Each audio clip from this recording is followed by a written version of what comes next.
Okay, copy down the starter and populate the answers where the blue box is. Okay, so you should now have this copied down. If not, just pause the video while you finish off. Okay, so these are 3 polymers that you met in your GCSE studies: starch, protein, and cellulose. So what you should know is that starch is made up from the monomer units glucose. Okay, so many glucose molecules joined together make starch. Protein, the monomer units are amino acids, so many amino acids joined together make protein. And finally, for cellulose, again, it's another carbohydrate, another polymer carbohydrate, which we call a polysaccharide, and that is also a polymer of glucose. So from your GCSE studies, you'll have an awareness of polymers and monomers. So polymers you should sort of have as being large molecules made up of many monomer units. So moving to page 3 in your keynotes, we're looking first at our A-level definitions of monomers and polymers. So you can see on page 3, monomers are small, identical or similar molecules, and many of them can be joined together to make a large molecule called a polymer. Polymers are large molecules made by joining many monomers together. So if we're asked to define a polymer, it's that line that we would use in our definition. So polymers are molecules made from joining many monomer units together. And it's the word many that's really important there. So let's have a look at the reaction that we use to join these monomers together. It's called a condensation reaction. And in this condensation reaction, 2 monomers are linked together, joined together with the removal of water, forming a chemical bond. So this happens repeatedly between monomer units. There are condensation reactions between individual monomers to create chemical bonds between them to form our polymer.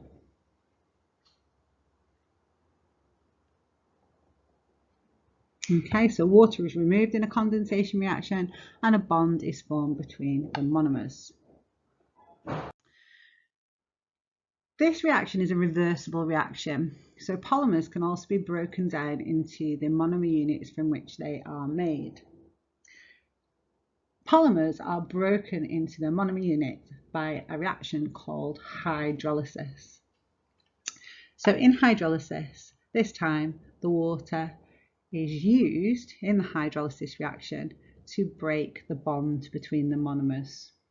So we break the chemical bond between the molecules with the addition of water.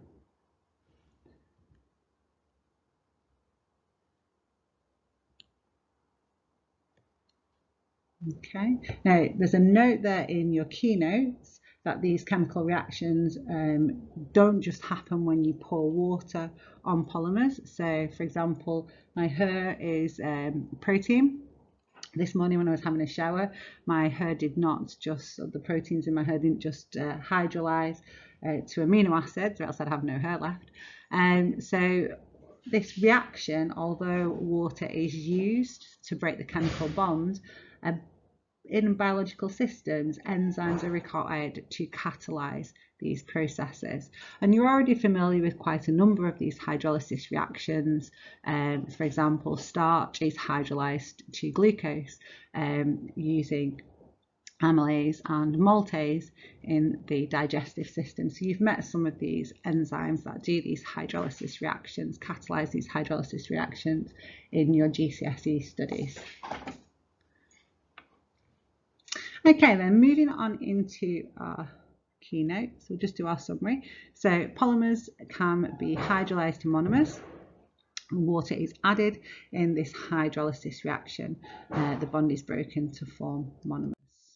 Okay, so here is an example of an application question where I'm asking you now to have a go at applying that knowledge. So This is a picture of a polymer. So that's our starting molecule. And the reaction is shown by our red arrow.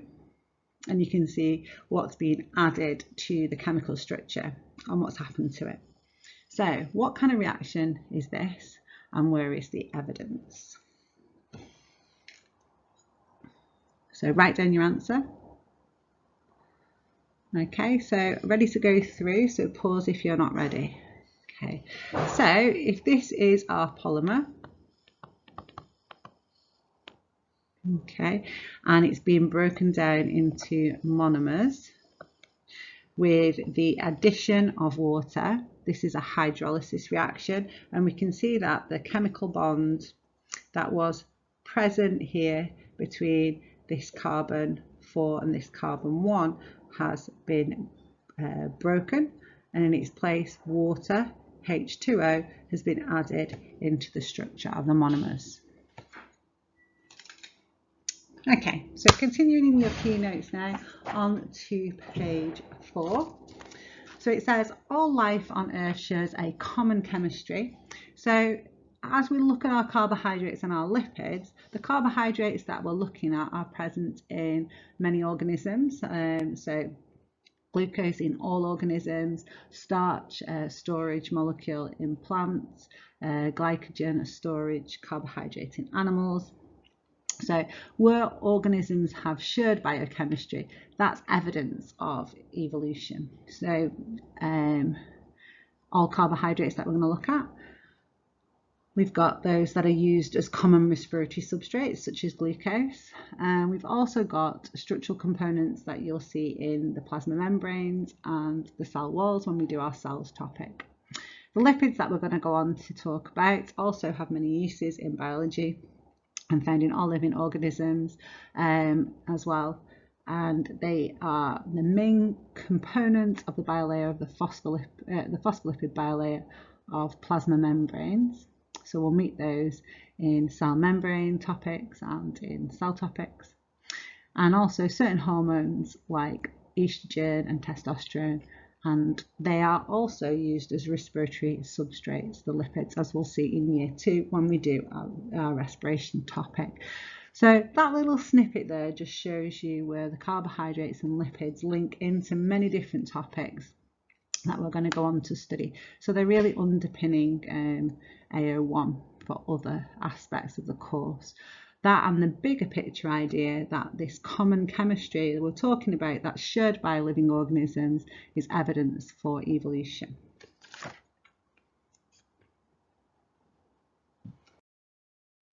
Okay, so before we move on to carbohydrate structure, time for just one more recap of our polymer and monomer. So if you pause the video here and have a go at questions 1 to 4. Okay, so if you're rejoining us now to go through the answers. So the definition of the term polymer, we said, was a large molecule made from joining many monomer units together. Okay, you might even add by condensation reaction. But your mark point is for the idea that a polymer is a large molecule made up of many monomer units. For our monomer definition, want to describe a monomer as a molecule which is the same or similar to other molecules that it is joined to produce a polymer. So just slightly different. So many of those monomers are used to produce a polymer, but many of them in that definition of what a monomer is, it's a molecule that is joined to many other of the same or similar molecules to produce a polymer. So DNA is described as the largest biological polymer. What does this term tell you about DNA? Well, we might not have covered DNA yet, but the fact that it's a polymer does tell us something about the molecule. It must be made up from many monomer units which are the same or similar to each other, joined together by condensation reaction. So that's many monomer units. We know it contains many monomer units. We know they're joined by condensation reaction, and we know that those units will either be the same as each other or similar to each other just from the name polymer. Question 3. So as yet we have not talked about DNA in any detail, but it doesn't matter. Okay, so I'm asking you to apply your knowledge to the unknown now. So DNAase is an enzyme which catalyzes the hydrolysis of DNA into oligonucleotides and DNA nucleotides. Describe this reaction. So it doesn't really matter what the polymer is or the monomers. You're going to describe the reaction. We said it's a hydrolysis reaction, so DNA is being hydrolyzed. So the bonds between the monomer units are being broken by the addition of water, resulting in the production of many monomers, which in this case are oligonucleotides and DNA nucleotides. Finally, for 4, DNA polymerase joins monomers DNA nucleotides by condensation reaction. Describe these reactions. So again, we're just applying our knowledge of condensation reactions. So the monomers, the DNA nucleotides, will be joined by condensation reaction, forming chemical bonds between them with the removal of water. And that's it. Okay, so moving in our keynotes now to the carbohydrates section on page 4. So if you have a look at the glucose molecule on the board, you'll see that we've got a full structural diagram of the glucose, which is this picture here, but we've also got the chemical formula of glucose. Okay, so now both of those are going to help you answer this question. So glucose is a carbohydrate, and all carbohydrates have the same elements. They contain the same elements. Use the diagram or the chemical formula to tell me the elements they contain. Okay, so written down on your paper, you should have written now. They all contain the same elements, all carbohydrates. And from the diagram or the chemical formula, you would have deduced that this is carbon, hydrogen and oxygen. So all carbohydrates contain those elements. So carbohydrates are split up into 3 categories. So we have our monosaccharides, which are the monomer units from which we make all other carbohydrates. We have the disaccharides and then the polysaccharides. So those are made from monosaccharide monomer units. The monosaccharides are our single sugars. They're a single sugar unit, a monomer. The disaccharides are 2 of those single sugar units, those monomers joined together to make a double sugar. Whereas the polysaccharides are where you join together many monosaccharides to make very large structures, which are polymers. Okay, so generally in terms of properties, those single and double sugars are soluble. They're small molecules and they dissolve in water, whereas polysaccharides are much larger molecules and that makes them insoluble. Okay, so we're going to start to have a look in more detail at the monosaccharides we need to know about in greater depth. Okay, remember, all carbohydrates contain the same elements, so whether they're monosaccharides, disaccharides or polysaccharides, they all only contain carbon, hydrogen and oxygen. So our carbohydrates that we need to know more about, okay, the monosaccharides that we're going to go on to look at in a moment are the ones listed in your keynotes: glucose, fructose and galactose. These are our single sugars that you need to know about because they're the most common monosaccharides, the most common monomers, and it's from those that the disaccharides and polysaccharides we need to know about are made. The disaccharides that we need to know about are maltose, sucrose and lactose. And the polysaccharides that we need to know about for this course are starch, glycogen and cellulose. So we're going to have a look in more detail at the monosaccharides now, which is on page 4. Okay, so glucose, galactose and fructose. all have the same chemical formula, okay? So they are all C6H12O6. Just a little side note, and we'll come back to this later on, the disaccharides are made by joining two of the single sugars together. When you join those together, you lose water by condensation reaction. So that means that all the disaccharides have the chemical formula C6H22O11. Okay, so quick review. All carbohydrates contain which elements? Carbon, hydrogen, and oxygen. All carbohydrates can be divided into which three groups? Monosaccharides, disaccharides, and polysaccharides. Describe each group and give examples. Monosaccharides, single sugars, soluble, glucose, galactose, and fructose.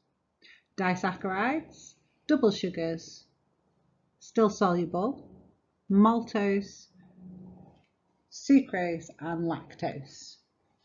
And finally, our polymers. They're the large molecules, the large carbohydrates made from joining many monosaccharides together. We've got starch, glycogen, and cellulose. And of course, because they're big, they're insoluble. Did you recall all of that? Okay, we're going to look in more detail now at glucose. On page 4, you can see you've got it underlined as a header. Chemical formula is C6H12O6. This is one that you were met at GCSE. So C6H12O6. But what does it look like? Well, those atoms, those 6 carbons, 12 hydrogens, and 6 oxygen atoms are arranged in space in the way shown in this diagram below. This is the full structural formula for alpha glucose. So it shows you how the carbons are arranged in a ring, or 5 of them are arranged in a ring with an oxygen, and then one of the carbons is found in this side group, the carbon number 6. You can also see that the carbons are numbered. We always start next to the oxygen and go around the ring structure with our numbering. So this is carbon 1, carbon 2, carbon 3, carbon 4, carbon 5, and carbon 6. Now, although you will need to be able to recognise this full structural formula, so you may want to take it down next to the formula you've got in your keynotes in the box, you will never be asked to draw that in the exam. What you'll be asked to draw is what's in the box. You need to learn that off by heart. If you're asked to draw alpha glucose, it's that simplified structural formula the examiner is looking for. But the examiner does, in exam questions, use the full structural formula, as you'll see in your first question of your question pack. So we do need to be able to recognise this, but draw this version if asked. Okay, so it's the simplified diagram of alpha glucose with the OH groups at the bottom that we need to be able to draw. Okay, so now we need to look at how we join these together. Okay, so this is a diagram of 2 full structural diagrams of glucose. This is a full structural diagram and a full structural diagram, and they're next to each other. Okay, so these 2 monosaccharides, these 2 glucose molecules, can be joined together by condensation reaction to form a disaccharide. Okay, so we do this by taking a water molecule away here at carbon 1 and carbon 4. So from these OH groups, water is removed, and that forms this bond here, which is our glycosidic bond. So this is the formation of maltose. So maltose is produced when you join 2 alpha glucose molecules together by condensation reaction. So this was a condensation reaction where we've removed a water molecule. So that's how we form maltose. So as you can see in your keynotes, we've got the same pictures, but with the simplified structural diagrams, joining those together. Okay, so we've also got a chemical equation summary where we've got 2 glucose molecules, each with a chemical formula of C6H12O6. Join those together to produce maltose and water. So when we're producing maltose, maltose has a chemical formula of C12H22O11 because we've added 2 glucose molecules together but removed water. Okay, so the condensation reaction, as it says at the bottom of page 4, occurred between the OH groups on carbon 1 and 4 of these alpha glucose molecules.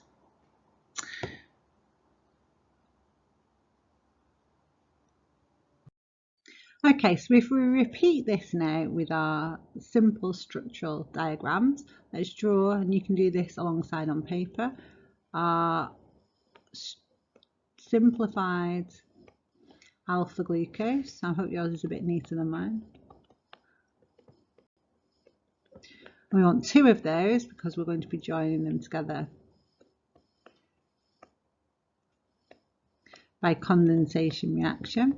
So my 2 simplified diagrams of glucose.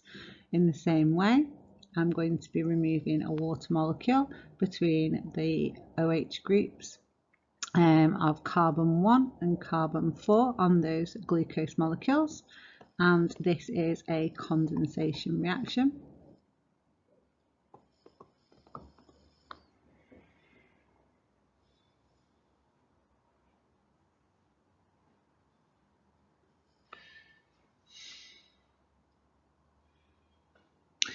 Then we need to draw the product. So if you draw your maltose now, where the OH groups, where we're going to have a glycosidic bond instead.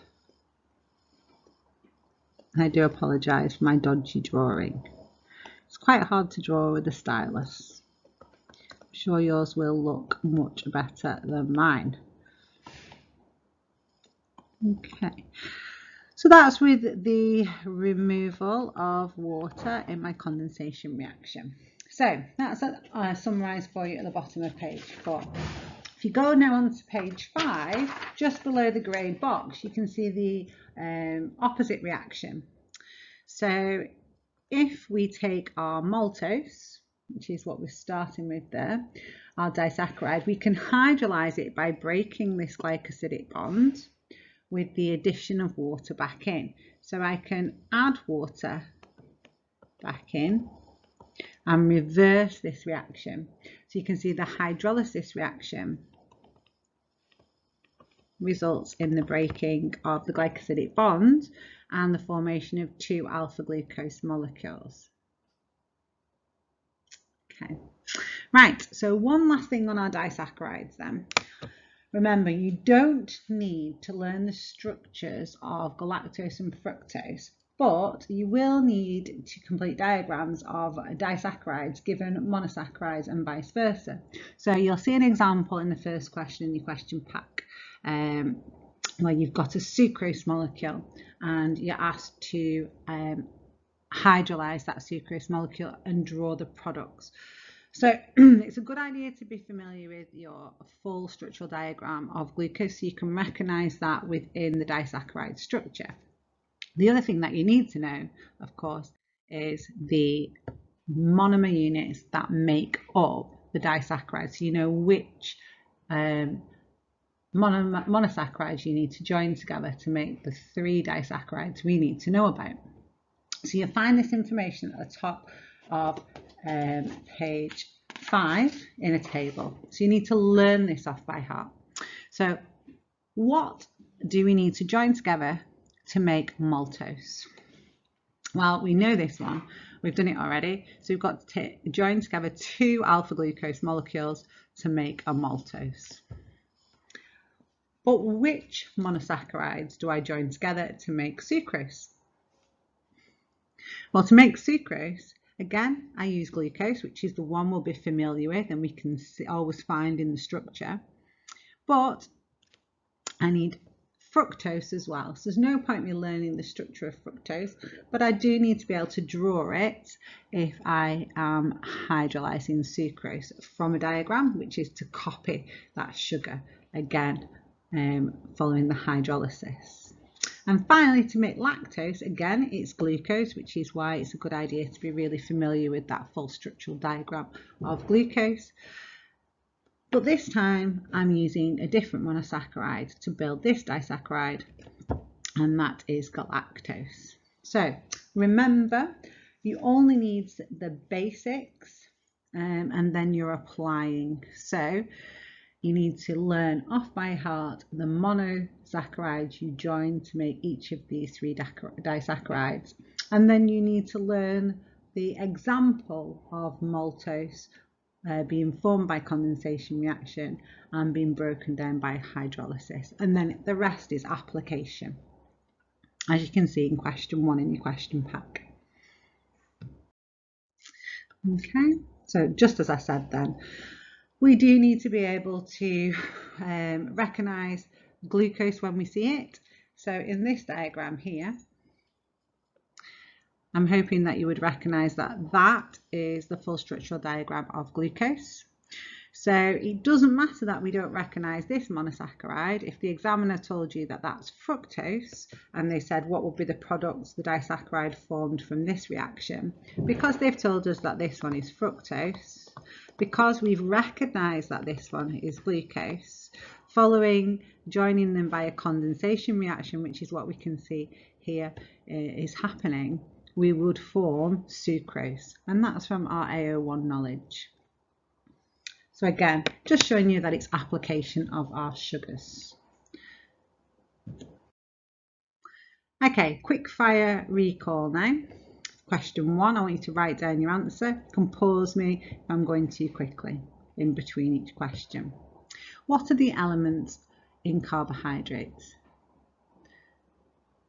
Carbon, hydrogen and oxygen should be your answer. What's the chemical formula for glucose? C6H12O6 should be your answer. What type of reaction enables two glucose molecules to join together? Condensation is your answer. What is a single sugar called? A monosaccharide is your answer. What is a double sugar called? A disaccharide should be your answer. Number 6, what are the products when you join two glucose molecules together? So by condensation reaction, remember.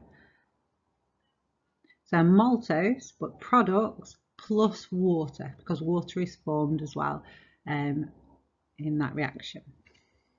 Number 6, the chemical formula of maltose.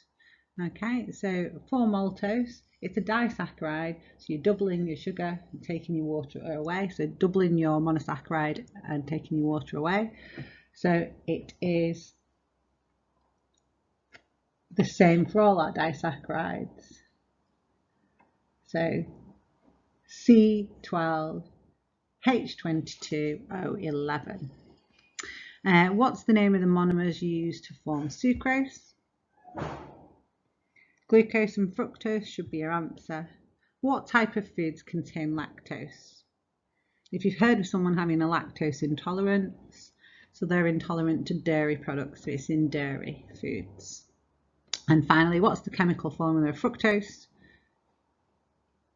Should be the same as glucose, so C6H12O6. Okay, another quiz now. You'll need a bit more paper, a bit more space, a whiteboard if you've got one at home. What type of reaction produces a disaccharide from two monosaccharide units? Remember to pause if you're not ready. Condensation reaction is the answer. Can you draw the structural formula of alpha glucose? Pause and then restart when you're ready. Okay, and check your answer. What's the chemical formula of maltose? Pause while you write your answer. C12H22O11. Next question. What other molecule is produced when two alpha glucose molecules react to form a maltose molecule? Again, pause. Okay, ready for your answer? Water, H2O. Name the three elements found in carbohydrates. Okay, pause if you're not ready. Answer: carbon, hydrogen, and oxygen. Name the monosaccharides that are joined together to form lactose. Pause. Okay, and play when you're ready. The answer is galactose and glucose. Name the type of bond which forms when two monosaccharides are joined together. A glycosidic bond. Name the monosaccharides joined to form sucrose. Glucose and fructose. Name the bond shown in the diagram. Well, it's between two glucose molecules that have been joined by condensation reaction, so the bond is a glycosidic bond, and it's a 1,4 glycosidic bond if you want to put more detail. Name the storage carbohydrate found in plants. That is starch. And finally, why are polysaccharides like starch described as polymers? Think about your polymer definition. Pause until you're ready for your answer. Because they are long chain molecules made up from simpler or smaller repeated units called monomers or monosaccharides. So it's this idea that they are long, they're large, they're made up of many monomer units that are similar or the same molecule. Okay, so we're ready to move into the polysaccharides. So our objectives are to describe the structure of starch and glycogen and relate function of each. Relate the structure to the function of each. Describe the structure of cellulose and relate it to the role in the cell wall. Outline the function of the cell wall and compare the structure of starch and cellulose. Just moving first of all into starch. Okay, so we're working first at the bottom of page 5, which is our polysaccharide section. So polysaccharide is a type of polymer formed by joining many monosaccharides together. So monosaccharides are monomer units with our polysaccharides. We need to know about starch, glycogen, and cellulose, as I have outlined. So we're going to start with starch. Okay, so first of all, starch is a plant storage carbohydrate. So what is the monomer unit used to make starch? So what do we join together by condensation reaction to make starch? And as you can see in your keynotes, it's many alpha glucose molecules. Okay, so many alpha glucose, that's the monomer unit, and they're joined together by condensation reactions. So that is, a water molecule is removed in the formation of a bond between two alpha glucose, and that occurs again just like it did in maltose, where water is lost when two OH groups react. Now the position of those OH groups, however, is different in some starch molecules. So they are glycosidic bonds that form between the alpha glucose, but remember, starch is a branched molecule. So as well as having glycosidic bonds form between the OH groups on carbon 1 and 4, there is also the opportunity for condensation reactions to happen between the OH groups on carbon 1 and 6. So starch has both 1,4 and 1,6 glycosidic bonds, giving it a branch structure. Okay, so starch is a polymer. So it's a polymer. We describe it as a polymer because it is large, made up of many repeating alpha glucose molecules. These are the same molecules. So there are many of them joined together by condensation reaction. Now we're going to start to think about the structure of starch and how it relates to its function. So a few key structural features. It's a large polymer, it's helical, and it's branched as well. So some polymers of starch are branched. So what we want to do now is to look at how these structural features relate to its function as a storage carbohydrate in plants. Okay, so let's have a look at the bottom of page 5 where we're working. And you can see in the box there is the structure to function relationship for our starch. So first of all, starch is large, a large polymer. So what does that mean in relation to the function?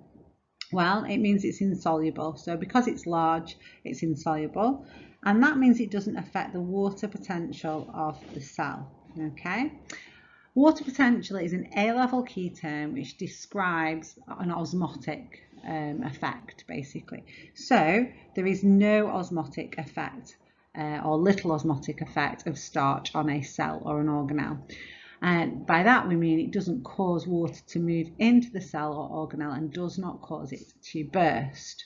So this is a good feature of being a storage carbohydrate, because we can store a lot of it because it's insoluble. It doesn't have or has little osmotic effect, and so doesn't cause cells to burst or organelles to burst. The second one is illustrated here in our picture, where you can see that some polymers of starch are long straight chains. Here you can see an alpha glucose molecule joined to the next by a glycosidic bond in a long straight chain, and that they helix up into a tight spiral. Okay, now this structure, this helical structure, is compact. Now that's very useful to a storage carbohydrate, because that means lots of glucose molecules can fit into a small space. So that's a tick in the box for being a good storage carbohydrate. The next bullet point in your key list is the idea that it's a large molecule. Again, this is really important. So as well as being insoluble and that giving it no or little osmotic effect, being a large molecule means that starch will stay where it is formed. It's too big to diffuse across the cell membrane or the organelle membrane, and so it stays inside the cell or organelle where it is made. That's a really good feature of a storage carbohydrate, because it stays where you make it. And the final key point is that starch is a branched molecule. So it's branched because not only does it have 1,4 glycosidic bonds, but it also has 1,6 glycosidic bonds, causing it to be branched in its structure, as illustrated here. Being branched is very useful because by storing glucose, we want to be able to release the glucose when it's necessary, when the cell needs it in respiration.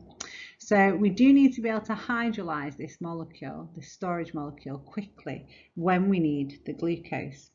So being branched is better because there are more branch ends, if you like, or a larger surface area for the action of enzymes which can hydrolyze down the starch back to glucose when it's required by the cell for respiration. Okay, so what I'd like you to do now is to pause the video and review this student's answer to the following question. Describe how the structure of starch relates to its function as a storage carbohydrate in plants. Pause the video, review. I want you to see whether you think they could improve the answer in any way. Can you also assess the question, see how many marks you would give it before you make any improvements to it? Okay, so once you've done that task, you're going to rejoin me. So we're going to go through the answer now. And what I've done is I've just separated that up into sections. So the first section, starch is made from lots of similar units joined together into a long chain. Now, have they stated a function and related that stated a structure and related that structure to the function of starch as a storage carbohydrate in that sentence. I'm afraid they haven't. So what we need to do is to make sure that we up the vocabulary and the detail to start with. So starch is a polymer. It's formed by condensation reactions between many of our alpha glucose molecules. So how does that relate to its function? It stores lots of glucose molecules. So now I can give that a tick. Okay, so we've got some nice detail in there. I'm also going to give a mark point for the monomer alpha glucose, just because the mark scheme has it this year. Okay, so by answering well and putting that detail in, they've picked up an additional mark. Its structure is very compact, so you can store lots of it in a small space. Well, this time we've got the so, but we haven't got the structure, because we haven't got the structural feature that gives it this compact nature. So we needed to have the word helical, and that would have been underlined in the mark scheme. So it's helical, so compact in structure, therefore you can store a lot of alpha glucose in a small space. So now we would get a mark point for that. It has, or even it can have branches which give it a good surface area for the use of enzymes, is what the student has said next. Well, the first query that I've got is really this word good. If you use good, how is the examiner to know if you mean high, which you do in this case, a high surface area would be good, or low? How do they know that you know that? Well, they don't. So this is really bad technique. Also is using it. So try to state starch and just have branches. It's very low level in terms of being quite a GCSE way of writing it. So what should it look like? Well, it should be much more in depth like this. So starch contains both 1,4 and 1,6 glycosidic bonds, and so it is branched. So they're giving the structural reason why it's branched. Giving it many branch ends for faster hydrolysis by enzymes when glucose is required. So that's definitely going to get me an additional mark point. I think I would have to say for respiration to pick up an extra mark point at the end. Finally, they've actually covered 2 points at the end of the answer. They said it does not affect the movement of water within the cell, and starch can't move out of the cell. So there's 2 valid ideas here, but absolutely no depth at all. So what should it look like? Well, it's large and so is insoluble, and so does not affect the water potential of the cell or organelle, which would cause it to burst. That's a perfect mark point there. It is too large to diffuse across the membrane and so stays where it's formed. It's also a mark point. So our student has got 6 mark points now. Previously, they would have had 0 to 1 really. 1 maybe for one of those if the examiner was being quite kind, because you can see they were missing lots of vocabulary and lots of detail. So your answers we want to be more like this. Okay, so moving on to glycogen then, on to page 6. So glycogen, what are the monomer units? Well, if you can see, glycogen is the animal storage carbohydrate. So it's similar to starch, okay, but it's doing the job in a different class of organisms, so in a different group of organisms, the animal kingdom. So animals use glycogen as their storage carbohydrate, but it is still formed by joining many alpha glucose together by condensation reactions. And we find in humans and mammals that it's stored in greatest amounts in the muscle and liver. So our monomer units then are still our alpha glucose. Still joined together by a condensation reaction. Still produce glycosidic bonds. This is a branched molecule, so much more highly branched than starch, and so those glycosidic bonds are found between 1 and 4 carbons 1 and 4, but also 1 and 6. So its function is in animals, it's the storage carbohydrate, so it's where we store glucose. And that means that its structure to function is very, very similar to starch. So let's have a look. So like starch, glycogen is a large molecule, so it's a polymer. So you can store many glucose molecules. It's also insoluble, doesn't have that effect on water potential, and it also does not diffuse out of the cell. So you could expand each one of those points just like your points in the starch bullet points on the previous page. So we do need you to expand on them and put a bit more detail in. It's also highly branched, so this is where there's a difference to starch. It's much more highly branched than starch, and that makes it first compact, so you can store a lot of it in a small space, but having the many branches means a much faster hydrolysis by enzymes when glucose is needed for respiration. And that of course is because animals require more glucose for respiration more quickly, for example, if they just start moving. So what I'd like you to do now is to use your notes to answer the following question. Describe how the structure of glycogen relates to its function as a storage carbohydrate in animals. Pause here, answer the question, and rejoin to go through. Okay, so glycogen is a polymer, making it large.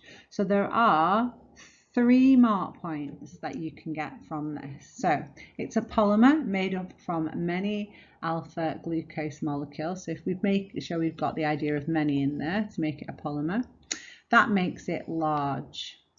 And then you can relate being large to any of these 3. So you can use the first bit of the structural description on the front end of 1, 2 and 3.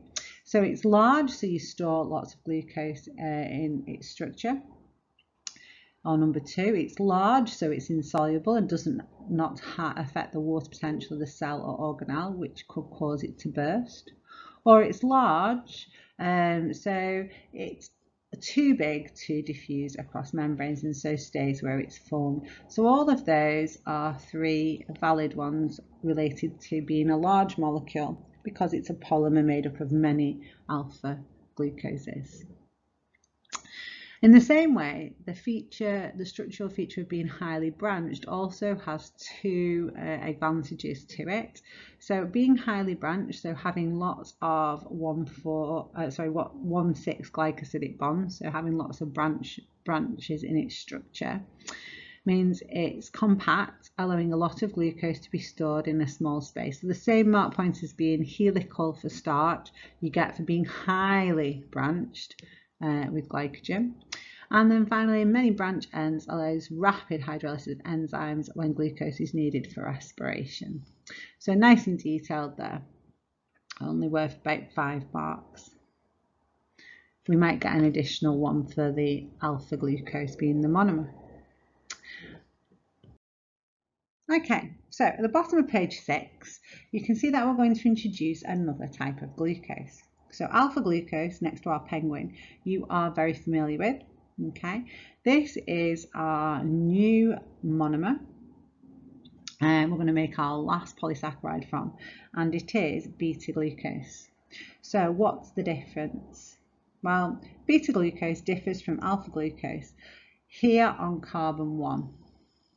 This is where carbon 1 is. If you look at carbon 1, the OH group is found at the top of the molecule compared to the bottom of the alpha glucose. So we say that in alpha glucose on carbon 1, it differs from that molecule because its OH and H group are inverted.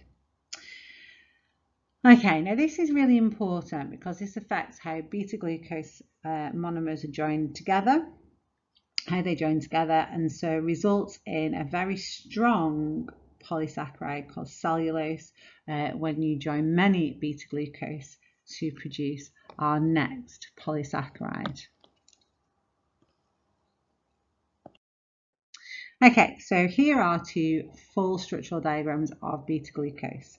And straight away what you should be able to see is that when they go next to each other, the OH groups that should be reacting together in the condensation reaction to join these beta glucose molecules are not lined up. So to enable us to do that, to join them together to make cellulose, which we need to join lots of beta glucose molecules by condensation reaction to make cellulose, we need to somehow get those OH groups so that they line up. And the solution is that the beta glucose rotates 180 degrees, so it flips over like it's doing a handstand. And when it does that, that brings together the OH groups next to each other in those two molecules.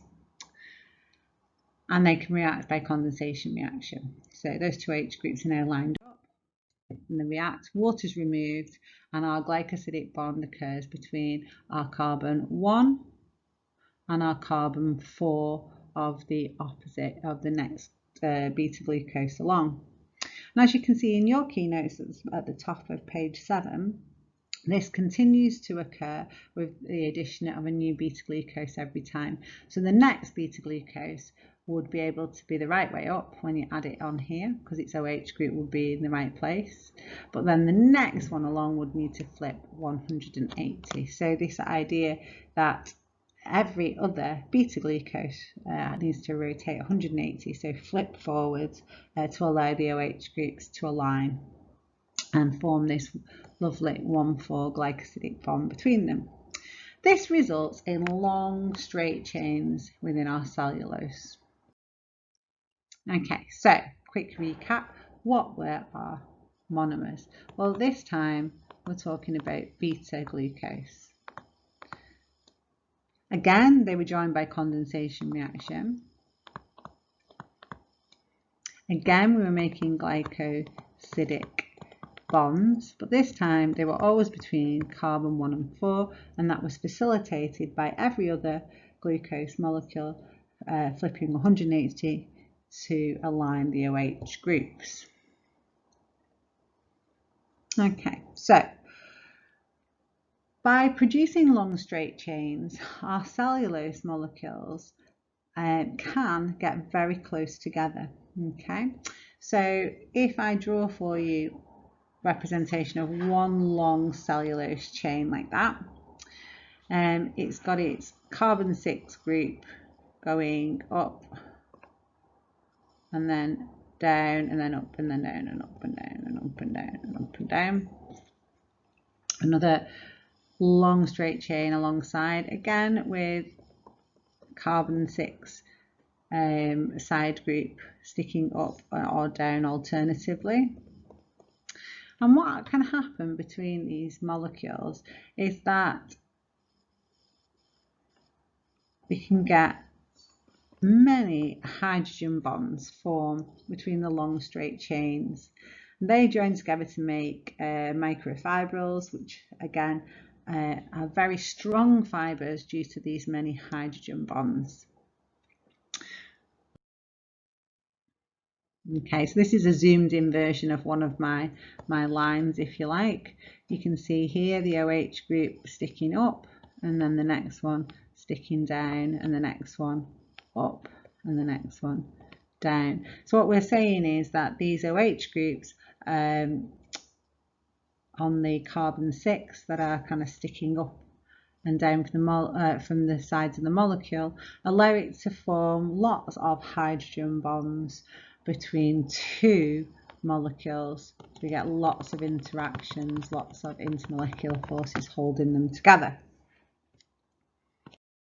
Okay, so pause here and on paper in front of you describe how the structure of cellulose makes it suitable for its function in the plant cell wall. So the key here is about describing the overall structure, and this time there's only really one thing to relate it to, and that is that the microfibrils that are produced are super strong and provide mechanical strength to resist the osmotic pressures of the cell.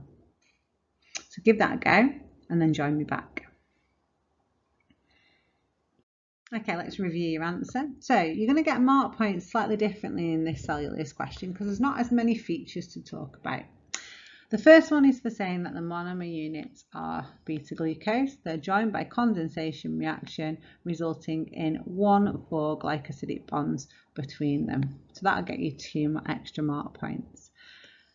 Here, you should be talking about alternate beta-glucose having to flip over so that they can align during this reaction. And that means you produce long straight chains of cellulose. That's really, really important. That means that lots of hydrogen bonds can link those long straight chains. And on the new specification, you do have to say forming microfibrils.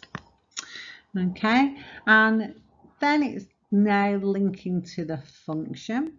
So cellulose makes the plant cells strong, so it gives it mechanical strength, allowing it to resist osmotic pressures. And also, sometimes as an additional mark point, they say it adds rigidity to maintain the cell shape. So that's also worth putting in there.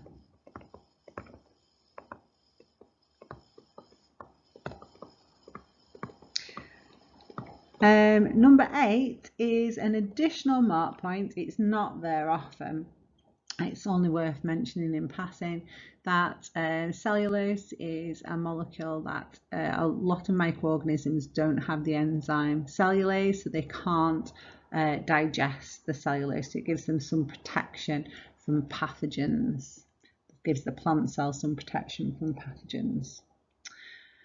Okay. So this is a lovely picture now of our cellulose, and this is at the formation of our microfibril. So you can see we've got our cellulose fibre here, and our next cellulose fibre here, and our next cellulose fibre here. And you can see where we've got our carbon 6 side group OH sticking up. You can see that we've got a hydrogen bond attaching to a hydrogen of an OH group on the next door cellulose. So all these hydrogen bonds mean that the cellulose chains, the cellulose long straight chains, are securely sort of attracted to each other, so that you've got great strength in this fibre when you form it. And this is kind of how you can look at how all those cellulose fibres are joining together to make a really strong microfibril, and then those microfibrils become almost scaffolding across the cell wall, building our cell wall, our strong cell wall. Okay, so exit task. Write down 3 new words now that you've learnt today and define them, and then check them in your keynotes.